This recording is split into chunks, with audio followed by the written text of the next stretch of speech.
समादरणीय दर्शकवृन्द नमस्ते। ABC watch कार्यक्रममा स्वागत छ। म विकास आचार्य।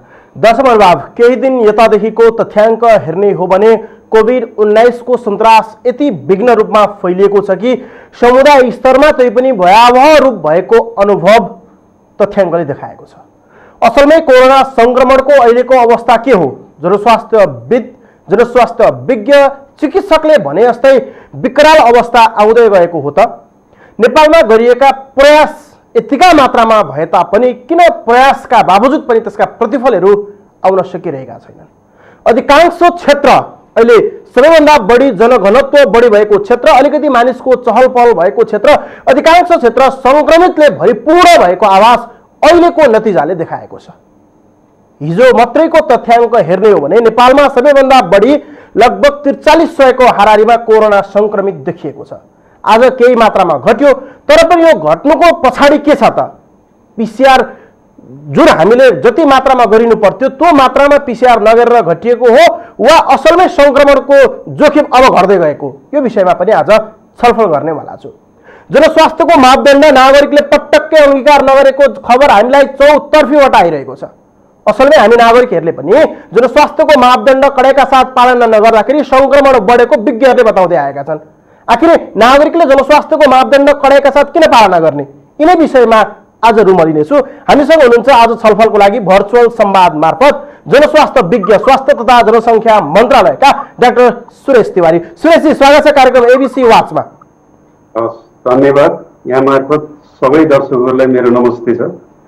सुरेशजी, मैले प्रसङ्ग कोट्याहाले आज केही मात्रामा, आज 23 गते केही मात्रामा संक्रमितहरू घट्नु भएको छ। हिजोको तुलनामा आज केही खुसीको खबर यो हो, तर पनि संक्रमणको यो जुन दर छ अहिले 1 लाख कट्यो, हामी मृत्युवरण गर्ने पनि 600 नाग्यो।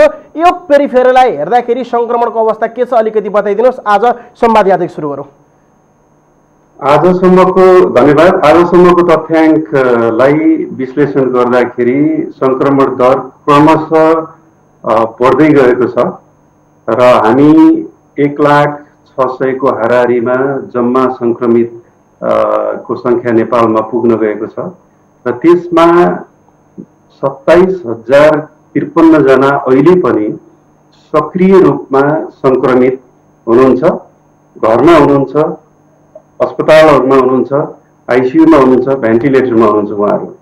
र यो 27,053 जनालाई सही तरिकाले उपचार गर्नु र समुदायमा संक्रमण बढिरहेको कोभिडको विरुद्धमा समग्र सरकार र समग्र समाज एकीकृत रूपमा क्रियाशील हुने प्रष्ट सङ्केत र एकदम महत्त्वपूर्ण र अहिले नै गर्नुपर्ने, भोलि नगर्नुपर्ने सङ्केत चाहिँ अहिले हिजो र आजको कोरोना संक्रमणलाई हेर्दा देखिन्छ। डाक्टर साहब, हिजो र आजको तुलनामा मैले पीसीआर परीक्षणको रेसियोबाट अर्को प्रश्न मैले सोधेँ।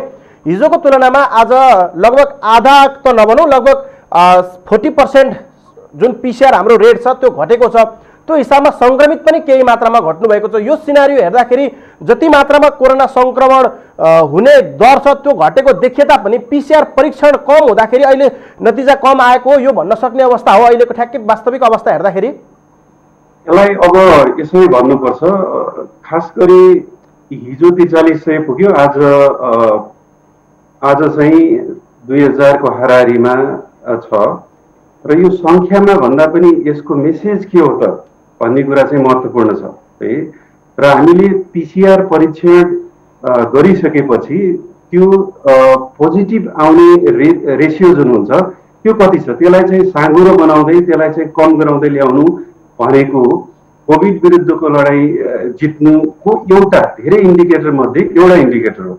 आजको मात्रै हामीले विश्लेषण गर्ने हो भने पोजिटिभिटी दर भन्छौँ, त्यो चाहिँ लगभग 15% को हाराहारीमा छ र राज्यको लागि र समग्र हाम्रो मुलुकको लागि संयुक्त सङ्कल्प, साझा सङ्कल्प के हो भने राज्य जवाफदेही भएर यो पीसीआर परीक्षण बढाउनै पर्यो र जनता जिम्मेवार भएर चाहिँ संक्रमण दर जसरी संक्रमण बढिरहेछ यसको चेनलाई ब्रेक गर्न चाहिँ जिम्मेवार हुनु पर्यो।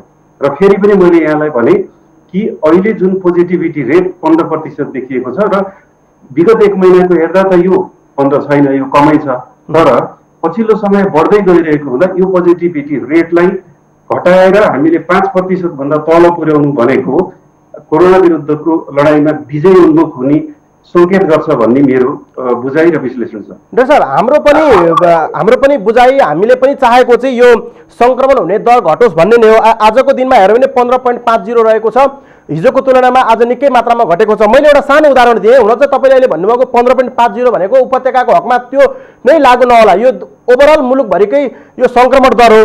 हिजो उपत्यकामा 2800 हाराहारीमा संक्रमित पत्ता लागेको पुष्टि भएकोमा आज 81 घटेर 1409मा आयो। कम्युनिटीमा एक प्रकारले संक्रमण फैलिसकेको अवस्थामा हामीले PCR कम गर्दाखेरि नतिजा घटेको हो कि होइन यसलाई भन्न सकिन्छ कि सकिँदैन विश्वस्त भएर, कि गर्दा पनि अलिकति सामान्य गर्दै गर्दै गर्दै आउनुपर्नेमा एकैचोटि ठुलो मात्रामा गर्दा नागरिकहरूमा पनि अन्योलता सृजना भयो। डाक्टर साहब, यो भन्न खोजेँ मैले। अब यसो यसलाई पहिलो प्रश्न त यसलाई के पनि भन्नु पर्यो भन्दा परीक्षणको दायरा बढाउनै पर्यो। कहाँ बढाउने भन्दा जहाँ चाहिँ हटस्पट छ, हामीलाई जहाँबाट संक्रमित आउनुभएको छ उहाँहरूको पोजिटिभिटी दर त्यो ठाउँको त्यो टोल भन्नुहोस्, त्यो वडा भन्नुहोस् अथवा त्यो गाउँपालिका नगरपालिका भन्नुहोस्, हामीलाई थाहा छ। त्यो ठाउँमा चाहिँ अब हामीले ढिलो नगरिकन परीक्षण बढाउँ होइन। परीक्षण बढाउनेको नाममा फेरि चाहिँ पहुँचवाला ठुला संस्थाहरू र सजिलो ठाउँमा बढाउने होइन। जहाँ चाहिँ संक्रमण दर हटस्पट बन्दै गइरहेको छ त्यो हटस्पटमा चाहिँ परीक्षण बढाउँ। फेरि यहाँले सोधिहाल्नुभयो काठमाडौँको संख्या घटे तापनि यसलाई यसरी हेर्नु पनि हुँदैन। जम्मा आज 2059 आएकोमा 1409 जना त काठमाडौँ उपत्यका मात्रै छ। यसलाई तपाईँले हेर्नुभयो भने लगभग 2/3 भन्दा बढी अहिले पनि काठमाडौँ उपत्यकामा सक्रिय संक्रमितहरू आइराख्नु भएको छ। र यो आफैमा महत्त्वपूर्ण जनस्वास्थ्यको हिसाबले महत्त्वपूर्ण सन्देश के हो भन्दा काठमाडौँ हिजो आज र क्रमशः भोलि हटस्पट बन्दै गइरहेको छ। संक्रमणको चाहिँ उच्च जोखिम काठमाडौँ उपत्यका बन्दैछ। यो जोखिमलाई न्यूनीकरण गर्नको लागि परीक्षण बढाउने, परीक्षण मात्रै बढाउने होइन कि संक्रमण दर कम गर्नको लागि जनस्वास्थ्यको मापदण्ड पालना गर्ने र संक्रमित भइसकेका व्यक्तिहरूको स्वास्थ्य लाभका लागि स्वास्थ्य संस्थाहरूलाई चाहिँ क्रियाशील गर्ने, स्वास्थ्य संस्थाहरूलाई सुदृढ गर्ने, त्यस्तो गर्न सकिएको खण्डमा मृत्यु दरलाई चाहिँ घटाउन सकिन्छ। र फेरि पनि मैले यहाँलाई भनिसकेँ संक्रमण दर पनि घटाउँदै जानु पर्यो र अहिलेको प्रमुख कार्यभार प्रमुख जिम्मेवारी भनेको फेरि स्वास्थ्य तथा जनसङ्ख्या मन्त्रालय र अस्पतालहरू र स्वास्थ्य कर्मीहरूको समग्र जिम्मेवारी के छ त भन्दा हाम्रा उपचार प्रविधिहरू, विधिहरू, तरिकाहरूलाई सुदृढ गरौँ र मृत्यु दर जुन हाम्रो अहिले सार्क र विश्वकै तुलनामा हाम्रो मृत्यु दर कम छ यसलाई चाहिँ कायमै गरेर हामी अगाडि बढ्नुपर्ने आवश्यकता अहिले छ। डाक्टर साहब, अहिले मैले यो परीक्षणकै विषयमा एउटा प्रश्न सोधिहालेँ। यसैमा अहिले पछिल्लो समय हुन त आज केही मात्रामा 6000 को मात्रामा आज PCR परीक्षण गर्ने दर घटे तापनि हाम्रो अहिलेसम्मकै सबैभन्दा बढी तथ्याङ्क हिजो होला सायद 18000 को हाराहारीमा चान्चुन PCR टेस्ट भएको छ। यो रेसियो बढिरहेको छ, यो बढ्दै जानेछ पनि होला पक्कै पनि सायद। अहिले के हो त यो सबैभन्दा बढी संक्रमित पुष्टि हुनुमा नागरिकहरू लाइनबद्ध भएर टेकुमा होस् वा अरूतिर होस् लाइनमा बसेर आफू स्वाब दिन गएका नागरिकहरूबाट संक्रमित हुने दर बढेको छ कि तपाईँहरूले गर्नुभएको कन्ट्र्याक्ट ट्रेसिङको आधारमा संक्रमण दर बढिरहेको छ? के भन्छ अध्ययनले? तपाईँ के भन्नुहुन्छ? अहिले अलिकति बढी तपाईँहरू सक्रिय हुनुभएको छ कन्ट्र्याक्ट ट्रेसिङमा, यो हामी देखिरहेछौँ, यसलाई चाहिँ के भन्नुहुन्छ? अब यसलाई अलिकति एपिडेमियोलोजी रोगको संक्रमणको प्रकृतिको हिसाबले विश्लेषण गर्न जरुरी छ। हिजो अलि अगाडि हामीले के भन्दै गयौँ भन्दा भारतबाट र बाहिर अन्य मुलुकबाट आएको कारणले हामीले सरेको छ भन्यौँ। अहिले यति बेला हामी चाहिँ स्थानीय संक्रमणबाट पनि समुदाय संक्रमण पनि सक्रिय समुदाय संक्रमण विशेष गरी काठमाडौँ उपत्यका लगायतका अन्य 6वटा जिल्ला हेर्ने हो भने त्यहाँ चाहिँ सक्रिय समुदाय संक्रमणको अवस्था छ। र यो भनेको के हो त भन्दा यो दुईटा तरिकाले यसलाई विश्लेषण गर्न जरुरी छ। एउटा चाहिँ जनतामा आएको जुन चाहिँ चेतनाको लेभल छ र जिम्मेवार हुनुपर्छ भन्ने यो पनि क्रमशः बढिरहेको छ भने हामीले पनि स्वास्थ्य मन्त्रालयले नहुन सक्ने कुरा मात्रै गरेर अगाडि बढ्ने होइन कि हुन सक्ने कुरा के हो त, जहाँ चाहिँ हटस्पट छ त्यसमा चाहिँ पिसिआर गरौँ, परीक्षण गरौँ भन्ने कुरालाई अलिकति व्यवस्थित तरिकाले लगिएको हुँदा यो चाहिँ फेरि तपाईँको क्रमशः बढ्दै पनि गएको हो। तर बढ्ने कारण फेरि परीक्षण मात्रै थपिएर बढेको होइन। बढ्नु कारण के हो त भन्दा प्रमुख कारण भनेको अहिले हाम्रो यो कोभिडको समुदाय सङ्क्रमणमा छ। समुदाय सङ्क्रमण भन्ने बित्तिकै यसको जुन चेन अफ ट्रान्समिसन हुन्छ यसलाई ब्रेक गर्नको लागि व्यक्ति व्यक्ति, घर घर, वडा वडा, गाउँ गाउँबाट नै यसलाई चाहिँ छिचोल्नुपर्छ र यसलाई चाहिँ रोक्न सक्नुपर्छ। त्यस्तो गरिएको खण्डमा, त्यस्तो भएकोले पनि अहिले पछिल्लो समय परीक्षण अलिकति, जस्तै हिजोको यहाँले भन्नुभयो 18,000 पुग्यो, यसलाई ठिकै छ भन्नु पर्ला। तर यसलाई पनि निरन्तर रूपमा आवश्यकता अनुसार बढाउँदै जानुपर्छ हैन।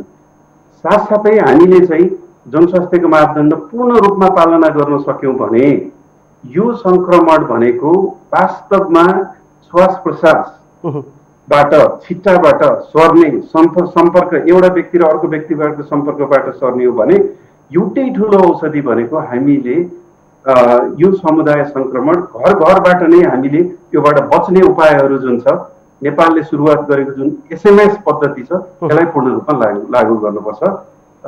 र हामीले परीक्षण मात्रै भनिरहँदा अहिले फेरि पनि मैले दोहोऱ्याउन यहाँ मार्फत दोहोऱ्याउन चाहे, परीक्षण, संक्रमण दर कम र योबाट हुन सक्ने मृत्युलाई चाहिँ पूर्ण रूपमा एकदम चनाखो भएर र हाम्रो प्रविधि प्रयोग गरेर कम गर्नुपर्छ। डाक्टर साहब, अहिले हाम्रो संवादमा यो एउटा के पुष्टाइ पनि भयो भने लगभग संक्रमण समुदाय स्तरमा निकै व्यापक रूपमा, भयावह रूपमा फैलेको होला भन्ने एउटा इन्डिकेसन गर्न सकिने अवस्थामा हामी पुग्यौँ। किनभने संक्रमणको ज्वरो त्यतिको मात्रामा गाडिएको छ कि एकदमै धेरै विकराल अवस्था ल्याउने जस्तो अवस्था छ। अहिले पछिल्लो दिनको संक्रमणको फैलावटको प्रारूप अर्थात् भनौँ स्वरूप चाहिँ तपाईँले मध्यनजर गर्दा वा तपाईँले विश्लेषण गर्दा कसरी गर्नुहुन्छ? कसरी फैलिरहेको छ, यसको स्पिड कसरी कम्युनिटीमा गइरहेको छ, यसलाई चाहिँ के भन्नुहुन्छ डाक्टर साहब? यसलाई यसरी हेर्नुपर्छ। यसलाई अहिले पनि हामीले के हो त भन्दा जम्मा संक्रमणको हिसाबले हेर्ने हो भने जुन युरोपियन देशहरूमा पहिलो केही 3 हप्ता अथवा 4 हप्तामा जसरी संक्रमण स्वाटै एकदमै तीव्र रूपमा बढ्दै गयो, त्यो रूपमा बढेको पनि छैन हाम्रो मुलुकको हिसाबले हेर्ने हो भने हैन। तर यति भन्दैमा फेरि हामीले चुप लागेर म स्वस्थ छु, म युवा छु, मलाई कुनै रोग लागेको छैन, मलाई सर्दैन, अरूलाई सर्न सक्छ भन्ने खालको हामीले चाहिँ त्यो चेत बोकेर अगाडि बढ्यौँ भने यसले हामीलाई कहीँ पनि पुर्याउँदैन। यहाँले भनेको जस्तै भयावहको एकदमै उत्कर्षमा हामी पुगेका छैनौँ, तर यसले जोखिमको प्रष्ट सङ्केत गराएको छ हामीलाई के भनिरहेछ भन्दा अब हामी समग्र समाज उठ्ने बेला भयो, समग्र नेपालीले अनुशासन देखाउने बेला भयो, समग्र नेपालीले एउटा चाहिँ सहिष्णुता देखाउनु पर्ने बेला भयो। र हामीले यो गर्न सकेनौँ भने चाहेर नचाहेर स्वास्थ्य संस्थाहरू भरिने छन्। स्वास्थ्य संस्थाहरू भरिएपछि त्यहाँ स्वास्थ्य कर्मीको उपलब्धता लगायतका चुनौतीहरू थपिनेछन्। त्यो चुनौतीमा पुग्नुभन्दा अगाडि नै हामीले ढिलो भएको छैन। हिजो गरेनौँ, आज गरौँ, अहिले गरिरहेछौँ, अहिलेदेखि सुरु गरौँ र कम्तीमा हामीले चाहिँ सुरक्षित हुने उपायहरू हामीले पटक पटक भनिरहेछौँ। मास्क लगाउँ, भिडभाडमा नजाउँ, हात पटक पटक धौँ, भौतिक दूरी कायम गरौँ, यति कुराहरू हामीले गर्न सक्यौँ। र अझ म यहाँ मार्फत के भन्छु भन्दा अघि मात्र मैले यहाँलाई भने जवाबदेही सरकार पनि हुन पर्यो। स्थानीय तह छ, प्रदेश सरकार छ, संघीय सरकार छ, उहाँहरूको एकीकृत कार्ययोजना गराएर जवाबदेही सरकारको अनुभूत हुने हिसाबले सरकारको क्रियाशीलता पनि यो कोभिड नियन्त्रणको विरुद्धमा जुन आवश्यकता देखिएको छ, अहिले प्रमुख आवश्यकता देखिएको छ। र बरु अरू सबै कामहरूलाई चाहिँ अहिले अत्यावश्यकीय बाहेक सबै कामलाई थाँती राखेर राज्यका सम्पूर्ण संयन्त्र अहिले चाहिँ टोलमा, गाउँ-गाउँमा लग्नु पर्नेछ। त्यसैमा अलिकति छोटो मैले यहाँलाई राख्न चाहे के भन्दा जस्तै हामीले सडकमा प्रहरी दाजुभाइहरूलाई राख्नुभन्दा अब समुदाय पुलिसिङ गरौँ, कम्युनिटी पुलिसिङ गरौँ, कम्युनिटीमा जाउँ, एउटा कोभिड लेखेको झोला राखौँ र यदि हामीले राज्यको जवाबदेही मैले यहाँ फेरि भने कोभिडको झोलाबाट मान्छेलाई सधैँ पिट्ने लखट्ने र कारवाही गर्ने होइन र एउटा झोलाबाट बरु 2टा मास्क झिकेर दिउँ एउटा साबुन झिकेर दिउँ र नमस्ते गरौँ। तपाईँ सक्रिय हुनुभयो भने तपाईँ सुरक्षित हुनुहुन्छ र अरूलाई पनि सुरक्षित गर्नुहुन्छ। यो अभियानमा लागौँ र यो चाहिँ मैले समग्र राज्य संयन्त्र अब समुदायमा छौँ, समुदायमा क्रियाशील गरौँ, सद्भाव बाँडौँ, समुदाय बिचमा पनि एकले अर्कालाई चाहिँ सहयोग गरौँ। हामी हिँडिरहेछौँ, तपाईँले पनि एउटा मास्क गोजीमा राख्नुहोस्, मैले पनि एउटा मास्क गोजीमा राख्छु। कम्तीमा अर्को उताबाट कोही आइरहेको छ मास्क चाहिँ नलगाइकन आइरहेको छ भने नमस्ते हजुर, आफू सुरक्षित बन्नुहोस्, यो मास्क अहिलेलाई मैले तपाईँलाई दिएँ, अब किनेर अथवा घरबाट निस्किनुको बेला मास्क लगाएर हिँड्नुहोस् है भनेर यो सद्भाव देखाउँ। भयावहमा पुग्दैनौँ, हामी नियन्त्रणको नमुना हामी देखाउन सक्छौँ। डाक्टर साहब, यो अहिले तपाईँले भनिराख्नु भएको विषय चाहिँ स्वास्थ्य चेतसँग पनि यसले आफ्नो अवस्था राख्छ। यो स्वास्थ्य चेतसँग राख्ने कुराहरू म केही छिन तपाईँलाई फेरि सोध्छु। मैले अर्को विषय एउटा, तपाईँ एकजना नेपाल सरकारको जनस्वास्थ्य विज्ञ, तपाईँ नेपाल सरकार अन्तर्गत स्वास्थ्य तथा जनसङ्ख्या मन्त्रालयमा तपाईँ कार्यरत हुनुहुन्छ। तपाईँ एकजना जनस्वास्थ्यविद भएको नाताले के मूल्याङ्कन गर्नुहुन्छ? अहिले जुन जति सङ्क्रमण नियन्त्रण गर्न सरकारले गरिरहेको यो काम छ, त्यो काम हुँदा हुँदै पनि सङ्क्रमण नियन्त्रण आउन नसक्नुलाई तपाईँ के भन्नुहुन्छ? सङ्क्रमण फैलावट सुरु भएका मुलुकहरूले लगभग कोरोनालाई परास्त गरी आफ्नो जनजीवन चलायमान बनाइसके, त्यत्रो सङ्क्रमण फैलिएको अन्य मुलुकहरू अहिले लगभग आफ्ना जनजीवन सहजका बाटामा लान थालिसके, तर हामी अहिले पनि एकदमै त्रसित भयभीत भएर बसिराख्नु पर्ने अवस्था छ। यो कहिलेसम्म हुन्छ? यसलाई कसरी हेर्नुहुन्छ? सरकारको काम गराइलाई तपाईँ के भन्नुहुन्छ? हस्, धन्यवाद। यसको ठ्याक्कै वैज्ञानिक उत्तर त नहोला, किनकि मैले तपाईँलाई अहिले एउटा भनौँला, भोलि अर्को परिवेश आउला। तर विश्व परिवेशलाई अलिकति क्रिटिकल एनालिसिस गरेर हेर्ने हो भने के देखिन्छ भने हाम्रो मुलुकमा हामीले सुरुवाती दिनहरूमा लकडाउन गर्यौँ, लामो समयसम्म हामीले लकडाउन गर्यौँ। लकडाउन गरेपछि फेरि खोल्यौँ, खोलिसकेपछि मुलुकका आफ्ना स्थानीय तहले पनि आफ्नो अधिकार प्रयोग गर्दै जिल्लाहरूमा लकडाउन कायम राखियो र पछि काठमाडौँ लगायतका विभिन्न ठाउँहरूमा निषेधाज्ञा पनि गर्यो। यसले के गर्यो त भन्दा यो लकडाउन, यो निषेधाज्ञा, यो मोबिलिटी रेस्ट्रिक्सनले हाम्रो नेपालको कोरोना संक्रमणको जुन कर्भ भन्छौँ हामीले वैज्ञानिक रूपमा, यो कर्भलाई धकेल्यो पछाडि। तर सार्क मुलुक र विश्वमा यो अवस्था रहेन। त्यो कारणले गर्दा चाहिँ उनीहरूको कर्भ चाहिँ पिकमा गएर तल झरिरहेको अवस्था छ। भारतकै हेर्नुभयो भने पनि अहिले पछिल्लो 1 हप्तादेखि क्रमशः त्यो अवस्थामा आइरहेको देखिन्छ। तर हाम्रो फेरि पनि मैले यहाँलाई भन्न चाहे कि हाम्रो जुन यो संक्रमणको पिक नै पछाडि धकेलिँदै गर्दाखेरि ढिलो सुरुवात भएको हुँदा अहिले सार्क मुलुकहरू चाहिँ अलि तल झरिरहेको देखिन्छ भने संक्रमणको अवस्था हामी अलि उकालो सडिरहेको देखिन्छ। यो चाहिँ मेन कारण नै यी कारणहरूले गर्दा हाम्रो चाहिँ संक्रमणको समय पछाडि सर्दै गएको हो। अब यो पछाडि सर्यो, माथि उकालो चाहिँ कहिलेसम्म जान्छ भन्ने कुराको पनि यसको आफ्नो खालको वैज्ञानिक विश्लेषण छ र यो चाहिँ फेरि लामो समयसम्म भाइरसको प्रकृतिले हेर्दाखेरि पनि लामो समय जान सक्दैन। यसले 2-3 हप्ता क्रमशः रूपमा उकालो लागिसकेपछि अनि हामीले समुदायले जनस्वास्थ्यका मापदण्ड पूर्ण रूपमा पालना गर्यौँ र हामीले स्वास्थ्य संस्थामा चाहिँ समयमै उपचार गरेर संक्रमितहरूलाई निको गराएर घर पठायौँ भने यहाँले भनेको जस्तै फेरि हामीले 3देखि 4 हप्ताभित्रमा नेपालमा पनि फेरि यो जुन संक्रमण दर छ कम हुँदै तल आउने अवस्थामा पुग्छौँ र त्यसका लागि हामीले चाहिँ अहिलेदेखि नै, आजदेखि नै तपाईँलाई यो टेलिभिजनमा एबिसी मार्फत मैले बोलिरहँदाखेरि नै सम्पूर्ण जनतालाई मेरो अनुरोध छ, यो सुरु गरौँ, अहिलेदेखि नै सुरु गरौँ र सुरु गरियो भने यो फेरि यो भाइरसको प्रकृति नै यस्तो छ कि अहिलेदेखि सुरु गरियो भने पनि तपाईँको 1-2 हप्ता 3 हप्ता नभइकन सर्दैन। विभिन्न देशको मुलुकको हिसाबले हेर्ने भने लकडाउनै गर्ने भने पनि अस्ट्रेलियाको उदाहरण दिउँ, जस्तै मेलबर्नमा उनीहरूले 8 हप्ता पुरै पूर्ण रूपमा लकडाउन गरे, पूर्ण रूपमा लकडाउन गरे थिए। त्यसपछि मात्रै फेरि त्यो संक्रमण घट्न गयो। के गर्ने त हाम्रो विकल्प हो? स्वास्थ्य मन्त्रालयको तपाईँले मलाई सोध्नुभयो, यो त समग्र समाजको कुरा हो, समग्र सरकारको कुरा। स्वास्थ्य मन्त्रालयले एउटा विज्ञान दिन्छ, अनुरोध गर्छ र संक्रमितहरू अस्पतालमा आइसकेपछि उहाँहरूलाई सही तरिकाले उपचार गरेर घर पठाउँछ। हाम्रो अनुरोध फेरि पनि यही हो कि लकडाउन मात्रै समस्याको समाधान होइन, आफू सुरक्षित बन्ने र अरूलाई सुरक्षित बनाउने महाअभियान र महापुण्यको काम चाहिँ व्यक्ति घर घरबाट सुरु हुनुपर्छ। त्यसो यहाँ विभिन्न प्रश्नहरू उब्जिए लकडाउनको विषयमा। अहिले तपाईँले कुरा उठाइराख्दाखेरि 120 दिन लामो लकडाउन किन, त्यसपछि पनि 3 हप्ताको लकडाउन किन, या आज यो विषयमा बहस मैले उठाउन चाहिनँ।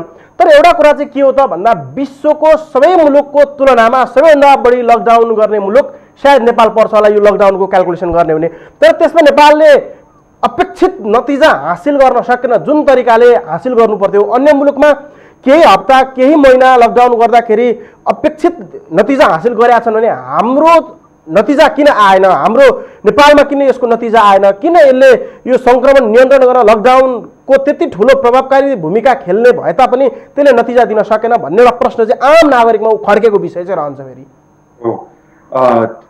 ठिक भन्नुभयो। लकडाउन त्यही भएर हामीले सुरुदेखि नै हामी समग्र जनस्वास्थ्य विज्ञहरूले के भनिरहेको छौँ भने लकडाउन एउटा समाधान हो, यो पूर्ण समाधान होइन। पूर्ण समाधान भनेको चाहिँ हामीले एसएमएस नै प्रयोग गर्ने हो। र जस्तै यहाँले भनेको जस्तै ताइवान, जापान जस्ता देशहरूले चाहिँ जनस्वास्थ्यको मापदण्डहरू त्यहाँको जनताहरूले, त्यहाँको चाहिँ सेवा प्रदायकहरूले, कार्यालयहरूले, सार्वजनिक यातायातहरूले सबै सेक्टरमा र सबै समग्र देश नै परिचालन भयो। समग्र देश नै आफ्नो आफ्नो जिम्मेवारीका साथ परिचालित भयो। त्यहाँ हामी कहाँ अलिकति के भयो भन्दा हाम्रो मास्कको प्रयोग अथवा हात धुने प्रयोग अथवा अलिकति भिडभाड गर्ने कुरा, सरकारले यो लकडाउन खोलिदिने बित्तिकै अब यो कोरोना गइहाल्यो कि भन्ने खालको मानसिकता कतै कतै मात्रै देखियो। यो फेरि कस्तो छ भने मैले यहाँ सबैलाई आरोप लगाउन खोजिरहेको होइन, धेरैले जनस्वास्थ्यको मापदण्ड पालना गर्नुभएको छ, ठुलो सङ्ख्यामा पालना गर्नुभएको छ। तर यो यस्तो प्रकृतिको भाइरस छ कि 100मा 10 जनाले मात्रै पालना गर्दैन भने पनि प्रतिशतमा 90% भनेर व्याख्या गरेर पुग्दैन हामीलाई। हामीले 100मा 100 पुर्याउनु पर्ने छ।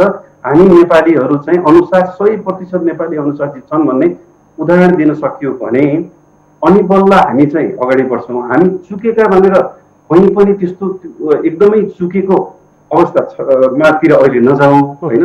अब के गरौँ त भन्दा अब हामीले जनस्वास्थ्यका मापदण्ड पूर्ण रूपमा पालना गरेर अगाडि बढ्यौँ भने अझै पनि यो संक्रमण जुन जसरी अलिकति तीव्र रूपमा समुदाय तहमा गइरहेको छ त्यसलाई चाहिँ हामी नियन्त्रण गर्न सक्छौँ है। फेरि गर्न नसक्ने नै अवस्थामा हामी छैनौँ, गर्न सक्छौँ। हामी आशावादी हौँ र हामीले भविष्यको योजना र विश्वासका साथ भविष्यको योजनामा टेकेर अगाडि बढौँ भन्छु म। डाक्टर साहब, यहाँ अलिकति एउटा सानो विषय पस्केर त्यसपछि अन्य कन्ट्र्याक्ट ट्रेसिङका विषयहरूमा लाग्छु। अहिले उपत्यकाको हकमा हेर्ने हो भने लगभग कुल सङ्क्रमितको 70% भन्दा माथि, तपाईँले अघि भन्नुभयो 2/3 भन्नुभयो, सायदै पनि 2/3 भन्दा माथि अहिले उपत्यकाको हकमा सङ्क्रमितहरू रहेको अवस्थामा उपत्यकाको अहिलेको सङ्क्रमणको सिनारियो, नेचर, यसलाई कसरी व्याख्या गर्नुहुन्छ? के हो उपत्यकाको अहिलेको वास्तविक अवस्था? अहिले चाहिँ वास्तवमा हेर्नुभयो भने उपत्यकामा 3वटा जिल्ला छ, हाम्रो मुलुकमा 77वटा जिल्ला छ भने 74वटा जिल्ला भन्दा अत्यन्त धेरै सङ्ख्यामा उपत्यकामा सङ्क्रमितहरूको सङ्ख्या छ। र आज पनि तपाईँले हेर्नुभयो भने यहाँ चाहिँ यो भनेको आफैमा ठुलो सङ्ख्या हो।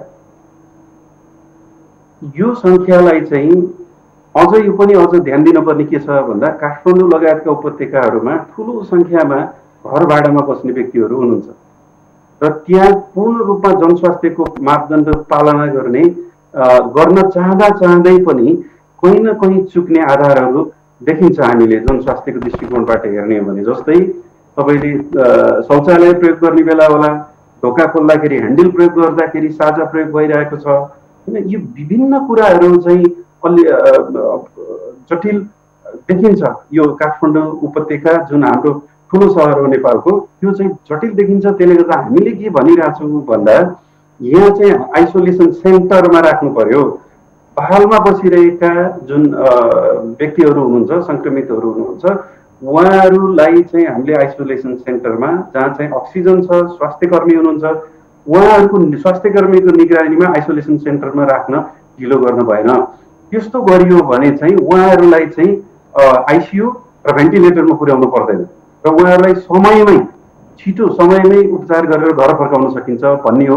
त्यसले गर्दा काठमाडौँमा हामीले सङ्क्रमण दर तीव्र छ।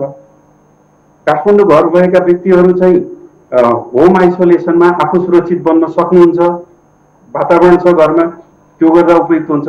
छैन भने चाहिँ हामीले फेरि पनि समग्र सरकार परिचालन गरेर समग्र समुदाय परिचालित भएर हामी चाहिँ त्यस्तो घरबालमा बसिरहेको जति सङ्ख्या छ उहाँलाई अविलम्ब हामीले आइसोलेसन सेन्टरमा राखौँ, आइसोलेसन सेन्टरमा राखेर उपचार गरेर पठाउँ। र यो गरेको खण्डमा चाहिँ काठमाडौँको जुन अहिले पछिल्लो समय अलिकति सङ्क्रमण दर तीव्र रूपमा गइरहेको देखिन्छ, यसलाई चाहिँ हामीले नियन्त्रण गर्न सक्छौँ भन्ने लाग्छ। त्यो साहब, यो पछिल्लो समय विभिन्न तथ्याङ्कहरू पनि आएको छ, विभिन्न घटनाहरू पनि घटेका छन्। उपत्यकामा भेन्टिलेटर, आइसियु र बेडकै पनि कृत्रिम अभाव सृजना गरिरहेको छ अस्पतालहरूले भन्ने पनि आएको छ। सायद तपाईँ पनि यस विषयमा विश्वस्त हुनुहुन्छ होला। के हो अहिलेको अवस्था? पक्कै हामीसँग कोभिड सङ्क्रमितहरू नै बसेर भेन्टिलेटर वा आइसियु वा बेडको अभाव भएको हो वा कृत्रिम अभाव देखाएर मन पनि ठगी भइरहेको छ? यो विषयमा तपाईँ के भन्नुहुन्छ? धन्यवाद। अब आजको सम्मकै हेरौँ, 27,053 जना चाहिँ जम्मा सङ्क्रमित हुनुहुन्छ, जसमा चाहिँ 15,877 जना घरमा होम आइसोलेसनमा हुनुहुन्छ, 318 जना आइसियुमा हुनुहुन्छ, 75 जना भेन्टिलेटरमा हुनुहुन्छ भने 10,783 जना बाँकी रहेको अस्पतालका सामान्य बेडहरूमा उपचार गरिराख्नु भएको छ। यो नै आजको मितिमा तथ्याङ्क हो। तर यो तथ्याङ्कलाई अहिलेको सेवा प्रवाहको हिसाबले हेर्दाखेरि के हो त भन्दा आइसियुको सङ्ख्या देशभरि हामीले 2600 भन्दा बढी छ जम्मा र 318 जना आजको मितिमा देशभरि आइसियुमा हुनुहुन्छ। भेन्टिलेटर हामीसँग 900 को हाराहारीमा छ। भेन्टिलेटरमा बस्ने 75 जना हुनुहुन्छ भने तथ्याङ्कको विश्लेषण गर्दाखेरि के देखिन्छ भन्दा त्यत्रो भयावह हुने गरी यहाँ आइसियुको बेड नै उपलब्ध नहुने गरी कुसङ्कट चाहिँ नआउन पर्ने हो। तर यति भनिरहँदा, मैले यति बोलिरहँदा अस्पतालमा भौतारिएर जीवनको सङ्कटको निम्ति अत्यन्त दुःख र पीडाबाट गुज्रिरहनु भएको परिवारहरूलाई म चित्त दुखाउन चाहँदैन। त्यसले गर्दा यो हुन सक्छ केही अस्पतालहरूमा, केही स्वास्थ्य संस्थाहरूमा चाहिँ कृत्रिम अभावहरू सिर्जना गरिएको हुन सक्छ एउटा। अर्को के पनि हुन सक्छ त भन्दा यो ठुलो सङ्ख्यामा चाहिँ माइल्ड केसहरू पनि हुनुहुन्छ अस्पतालमा। 10,000 लगभग 11,000 को हाराहारीमा हुनुहुन्छ। यदि अब यहाँ गोल्डन रुल भन्छ नि त, यदि हुने खाने वर्गले प्रभावमा लिएर आइसियु बेडहरूमा, आइसियु नचाहिने व्यक्तिहरू पनि आइसियु बेडमा बसेको हुनसक्छ। यो बसेको कारणले पनि अस्पतालहरू चाहिँ अहिले आइसियु हामीसँग छैन भनिरहेको कारणले जनताहरू एक ठाउँबाट अर्को ठाउँमा, विशेष गरी काठमाडौँ उपत्यकामा भौतारिरहेको कुरा चाहिँ मिडियाबाट सुन्न आइरहेको छ र विभिन्न व्यक्तिहरूले हामीलाई पनि सम्पर्क गरेर बताइराख्नु भएको छ। फेरि पनि यहाँनिर के हो त भन्दा उपलब्धताको हिसाबले, सेवा प्रवाहको उपलब्धताको हिसाबले त्यत्रो ठुलो अभाव देखिँदैन। तर त्यो कृत्रिम अभाव अथवा त्यो चाहिँ हुने खानेलाई चाहिँ नचाहिने सेवा दिएर आइसियु बेड अकुपाई भएको छ भने यसको कडा अनुगमन हुन पर्यो र अस्पतालहरू आफै जिम्मेवार हुन पर्यो। र अस्पतालहरू जिम्मेवार छैनन् भने हाम्रा राज्यका संरचनाहरू, स्वास्थ्य मन्त्रालयले त सेवा दिने प्राविधिक संस्था हो नि, यो त लट्ठी समाउने संस्था होइन। त्यसले गर्दा हामीले के पनि भन्नु पर्यो भन्दा समग्र सरकारले सडकमा मात्रै प्रहरी प्रशासन राखेर अब हुँदैन र हाम्रो समग्र सरकारले अहिले अस्पतालहरू कसरी क्रियाशील छन् र राख्ने सही मान्छे, आइसोलेसनमा राख्नुपर्ने मान्छे राखिएको छ कि बाहिरको राखिएको छ भन्ने कुराको अनुगमन गरौँ। र यति भनेर पनि यहाँ पुग्दैन होला र जवाबदेही सरकारको हिसाबले काठमाडौँ उपत्यकामा आइसोलेसन बेडहरू पनि विस्तार गरौँ। हामीसँग अस्पताल छन्, तपाईँहरूले के देखिराख्नु भएको छ, वीर अस्पतालको नयाँ बनेको बिल्डिङमा हामीले अहिले नै सक्रियताका साथ लाग्न सक्यौँ र स्रोत र साधन जुटाएर लाग्न सक्यौँ भने तुरन्त हामी 48-76 घण्टाको बिचमा पनि तपाईँको 150 आइसियु बेडहरू थप्न सक्छौँ। यो यसरी हेर्दाखेरि काठमाडौँ उपत्यकामा एकदमै भयावहको अवस्था त छैन, हुन हुँदैन। तर यति भनिरहँदा चाहिँ हामी सबै जवाबदेही भएर लाग्यौँ भने जुन सेवाको लागि आतुर, सेवा आवश्यकता भएको समूह होइन सङ्क्रमितहरूलाई चाहिँ हामीले समयमै स्वास्थ्य सेवा दिन सकौँ। यसका लागि चाहिँ हामी चाहिँ हाम्रा सेवा प्रवाहहरू गर्ने निकायहरू र फेरि पनि मैले भने स्वास्थ्य मन्त्रालयले पनि यो जिम्मेवारी लिनुपर्छ, जिम्मेवारीका साथ अगाडि बढ्नु। त्यही त डाक्टर साहब, नियमन र अनुगमन गर्ने जिम्मा त स्वास्थ्य मन्त्रालयको, यो विषयमा थप प्रश्न तपाईँले लगभग सबै पूर्ण रूपमा प्रश्नाउनु भएको छ। अर्को विषय चाहिँ केही दिन यताको प्रेस ब्रिफिङमा स्वास्थ्य तथा जनसङ्ख्या मन्त्रालयका प्रवक्ता डाक्टर जागेश्वर गौतमले अत्यन्तै अप्ठ्यारो अवस्थामा बेहोस होला जस्तो अवस्थामा मात्रै तपाईँहरू अस्पताल आउनुहोस् अर्थात् अस्पताल जानुहोस्, होइन भने सामान्य अवस्थामा अस्पताल जानुपर्ने अवस्था छैन भन्ने तरिकाको अभिव्यक्ति जुन दिनुभयो, अहिले जनस्वास्थ्यविद विज्ञहरूले त्यसको आलोचना गरिराख्नु भएको छ। यो विषयमा के भन्नुहुन्छ? हिजो एकजना सङ्क्रमित हुँदाखेरि हामी के हो न के हो भन्दै त्यो सङ्क्रमितलाई त्यति धेरै हेर्थ्यौँ, हामीले त्यति धेरै उसलाई केयरिङ गर्थ्यौँ भने आज सङ्क्रमित रहेर लक्षण हुँदा पनि घरमै बस्नुपर्ने अवस्था दिन आयो। हामीले के हात उठाउन आँटेको हो? अब सरकारले म सक्दिनँ कोभिड नियन्त्रण गर्न, के गर्छौ नागरिक जनता आफै गर भनेर भन्न खोज्ने अवस्था आएको हो सरकारी संयन्त्र अर्थात् मन्त्रालयबाट। धन्यवाद। अब यसमा तपाईँले अन्तिम भन्नुभएको हात उठाउने यो कुरा चाहिँ बिल्कुल होइन र हात उठाउने छुट नेपाल सरकार स्वास्थ्य मन्त्रालयलाई छैन, यो छुट लिन पाइँदैन।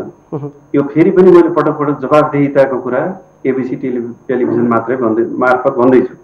म त्यहाँकै विज्ञ भए तापनि यति बेला समग्र राज्यको ध्यान चाहिँ जनताको स्वास्थ्यको सुरक्षाको लागि केन्द्रित हुनुपर्छ। यो भन्नको लागि कुनै पनि विज्ञ व्यक्ति अथवा संस्था पछाडि पर्नु हुँदैन भन्ने मेरो निष्कर्ष छ र यसमा म अडिग छु। जहाँसम्म यहाँले भन्नुभयो डाक्टर गौतमले मिडिया ब्रिफमा कुन प्रसङ्गमा भन्नुभयो, त्यो प्रसङ्गको त उहाँले नै आफैले व्याख्या गर्नुहोला। तर जनस्वास्थ्यको हिसाबले हामीले के भन्नुपर्छ भन्दा र के गर्नुपर्छ भन्दा अब जनतालाई सुरक्षित स्वास्थ्य, उहाँहरूको स्वास्थ्यको सुरक्षा स्वास्थ्य सेवा प्रदान गर्ने प्रमुख जिम्मेवारी भनेको स्वास्थ्य मन्त्रालयको हो र गुणस्तरीय स्वास्थ्य सेवा प्रदान गर्ने स्वास्थ्य संस्था अस्पतालहरूको जिम्मेवारी हो र आएका बिरामीहरूको छाती हेर्ने र उहाँहरूको भाइटल हेर्ने चिकित्सकीय जिम्मेवारी चाहिँ स्वास्थ्य कर्मीहरूको हो। यी सबै जिम्मेवारीहरूको साझा रूपमा हामीले व्याख्या गरेर अगाडि बढ्नुपर्छ र हामीले खास गरी त्यो शब्द मैले मेरो तरिकाले व्याख्या गर्दा के हो त भन्दा हामीले आइसोलेसन सेन्टरहरू जहाँ चाहिँ स्वास्थ्य कर्मीहरू हुनुहुन्छ र अक्सिजन हुनुहुन्छ त्यसको विस्तार गरौँ। त्यहाँ चाहिँ डेरामा बसिराख्नु भएका सङ्क्रमितहरूलाई त्यहाँ राखौँ। यस्तो गरिएको खण्डमा उहाँहरूको स्वास्थ्यको लक्षणको अनुगमन सही तरिकाले गर्न सकिन्छ र अन्तिम अवस्थामा सास फेर्नै कठिन हुने अवस्था आउनुभन्दा अगाडि नै स्वास्थ्य कर्मीको निगरानी र अक्सिजन सहितको औषधिको व्यवस्था गर्न सकियो भने अस्पतालमा भौतारिने चाहिँ कम हुन्छ। त्यसले गर्दा सायद उहाँले पनि यो भन्न खोज्नु भएको होइन भन्ने लाग्छ। उहाँ एउटा जिम्मेवार चिकित्सक हो होइन, उहाँले पढेको र उहाँको समग्र जीवन जनताको स्वास्थ्य सुरक्षामा नै व्यतीत भएको छ र यदि उहाँले त्यस्तो भन्नुभएको हो भने पनि त्यसरी त्यो अर्थमा हामीले नबुझौँ र बुझ्नुपर्ने के हो त भन्दा सबै जनताले स्वास्थ्य सेवा पाउनुपर्छ।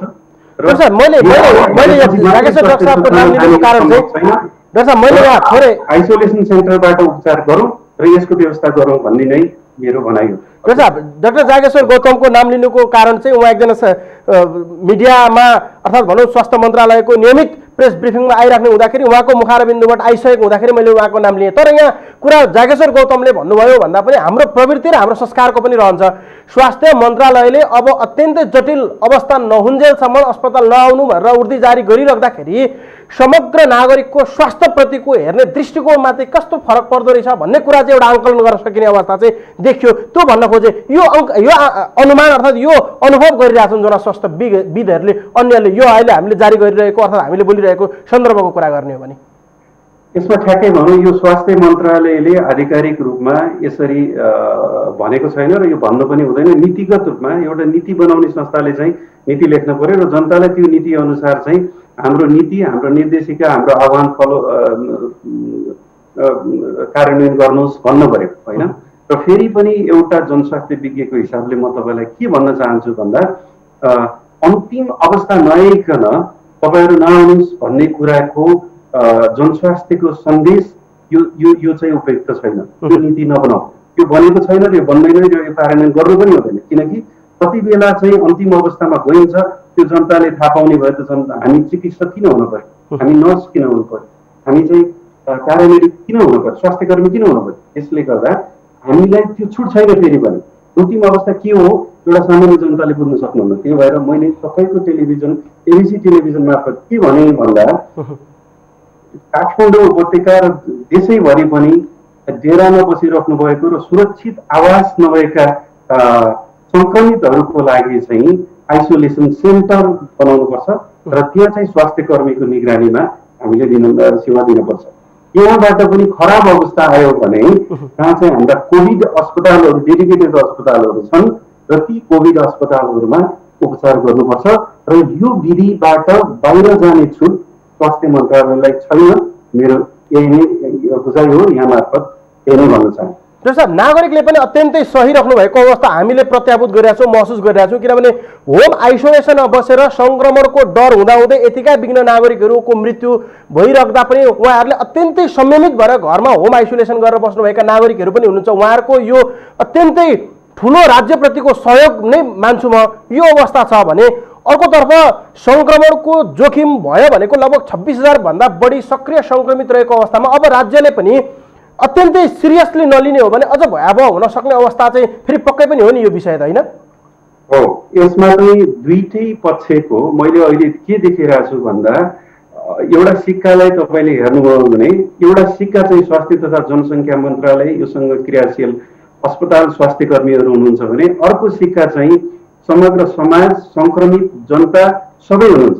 र यो सिक्काको उपयुक्त प्रयोग गरौँ। यो सिक्काको महत्त्व त्यति बेला हुन्छ जति बेला हामीले चाहिँ संयुक्त रूपमा हिलो छापाछाप होइन कि सहकार्य गरौँ। यहाँले भनेको जस्तै होम आइसोलेसनमा बसेर जुन एउटा आफ्नो स्वस्थ बन्न पाउने अधिकारलाई उहाँले आफ्नै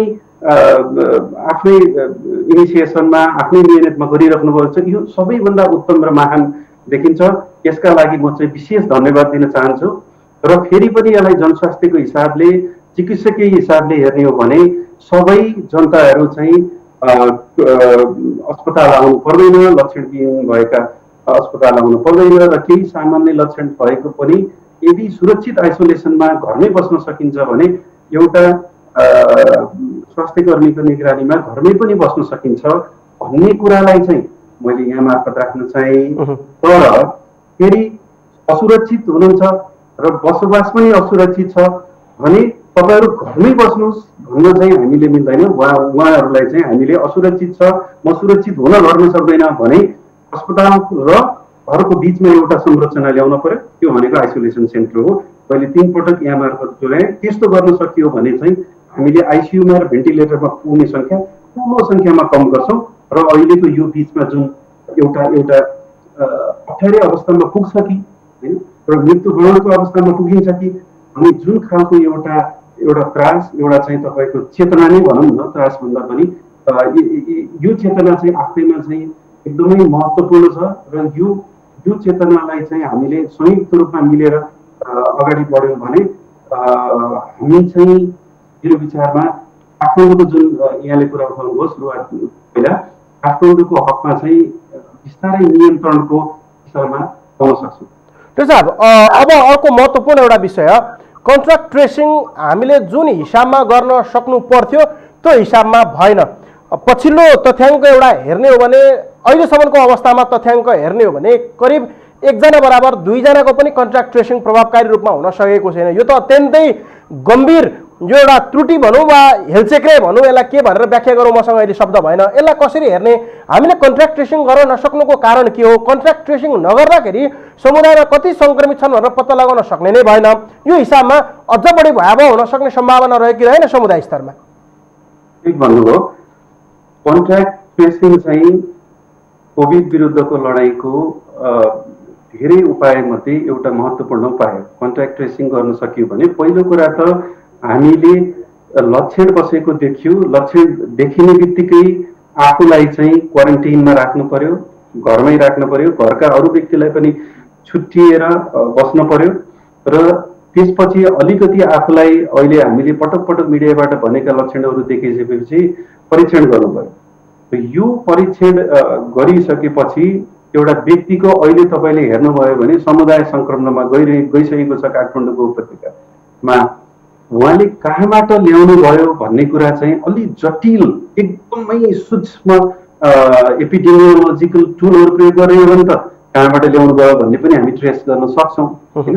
अब त्यताबाट जाँदा भन्दा पनि समुदाय सङ्क्रमणको चरणमा हामी गइसकेको हुँदा हामीले के गर्नु पर्यो भन्दा यदि म सङ्क्रमित भएँ र मेरो स्वाब दिएँ भने पहिलो कुरा स्वाब दिइसकेको मान्छे र लक्षण अलिअलि देखिएको मान्छे छु, म आइसोलेट हुनु पर्यो होइन, म चाहिँ क्वारेन्टाइन हुनु पर्यो। मैले स्वाब दिएँ, म बाहिर क्वारेन्टाइन बाहिर चाहिँ हिँड्न पाइएन नजाउँ र मलाई पोजिटिभ आयो, म चाहिँ कम्प्लिट आइसोलेट हुनु पर्यो घरमा।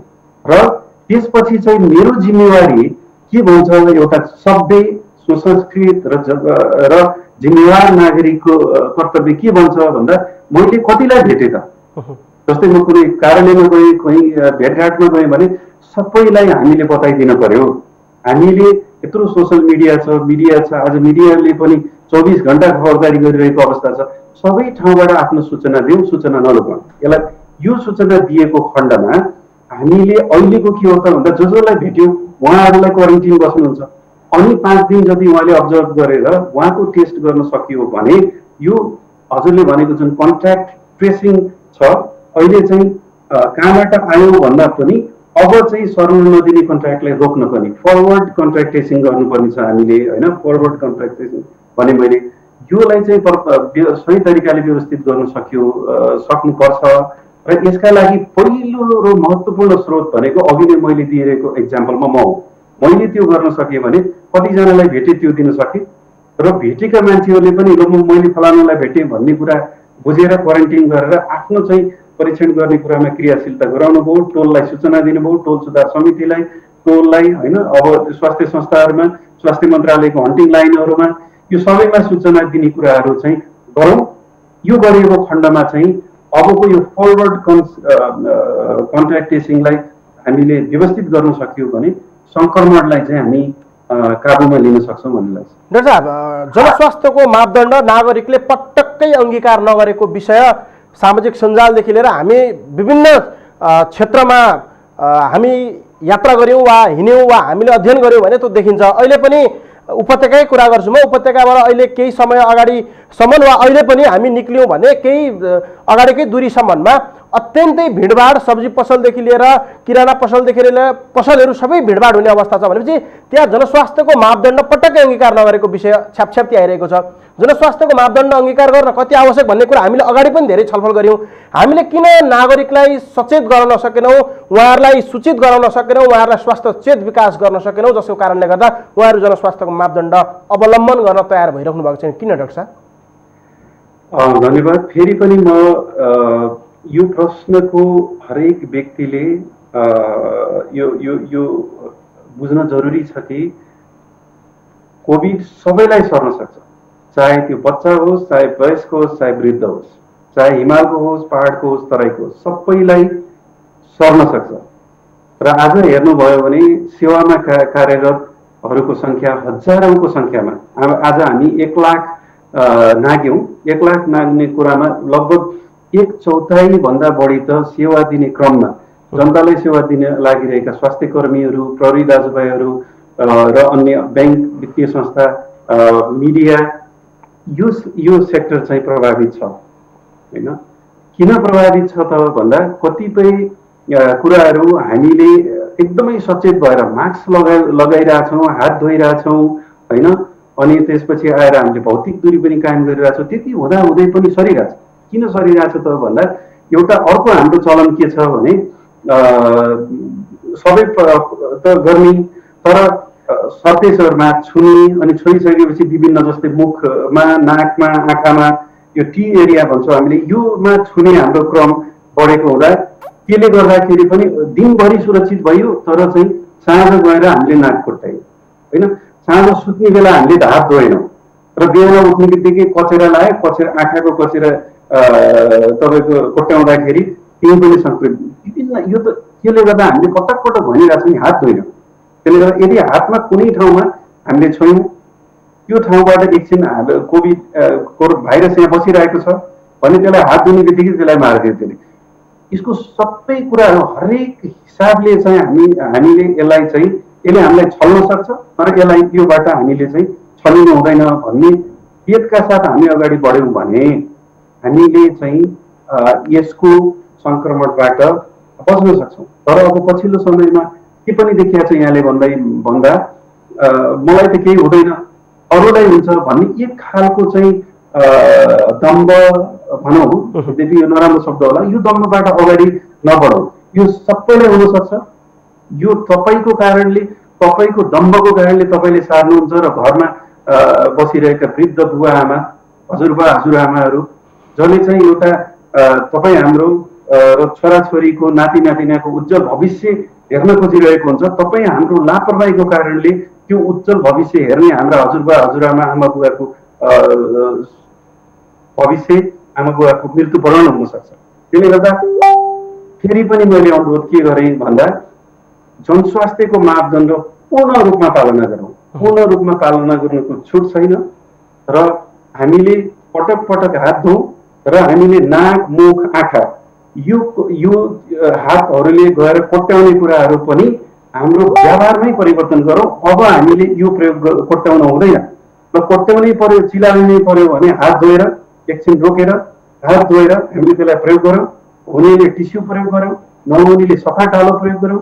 यसरी कुनै सफा चिर मार्फत प्रयोग गरियो भने हामीले यसलाई नियन्त्रण व्यक्तिगत रूपमा नियन्त्रण गर्न सक्छौँ भने भिडभाड गर्ने कुरामा त अब मेरो विचारमा हामी सबै नागरिकको पहिचान के त बोलेर मात्रै हुँदैन, कार्यान्वयन गरौँ।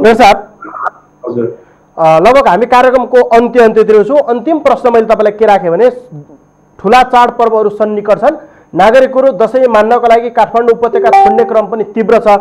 यो अवस्थामा अबको यो जुन सिनारियो छ 1-2 दिन 4-5 दिन 5 दिन अर्थात् 1 महिना 2 महिनाको सिनारियोलाई तपाईँ कसरी यो अन्दाज गर्नुहुन्छ? अहिले पनि तथ्याङ्कगत हिसाबमा हेर्ने भने स्वास्थ्य तथा जनसङ्ख्या मन्त्रालयले निकालेको तथ्याङ्कमा 10 वटादेखि 15 वटा जिल्ला बाहेक अन्य जिल्लाको अवस्था सामान्यकरण हुँदै गएको अवस्थामा अब उपत्यकाबाट 77 वटा जिल्लामा जाने नागरिकहरूले कस्तो अवस्था निम्त्याउनु हुने अवस्था देख्नुहुन्छ, त्यो अनुभव गर्नुहुन्छ? र अर्को कुरा हाम्रो कोभिडको एक्जिस्ट चाहिँ कस्तो होला, कहिलेसम्म नियन्त्रणमा होला, यो दुईटैको सठिक एउटा उत्तर दिएर आजको बसाइबाट बिदा लिउँ।